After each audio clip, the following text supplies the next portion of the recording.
Mwanamke, hedhi inapokuchanganya, aidha imekuja periodi imechelewa, aidha imetoka mfululizo, aidha periodi hii haijatoka kabisa, au imekuja na maumivu makali.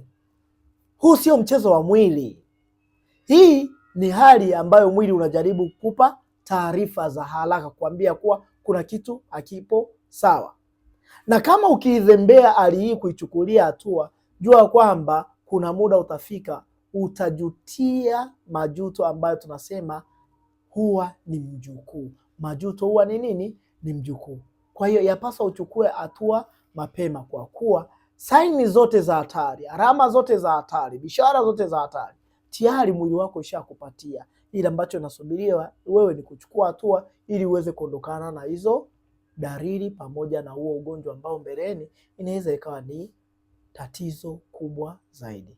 Kama ndo mara ya kwanza unatazama video hii, usiache kufollow, manake inawezekana usizipate video nyingine kama hizi.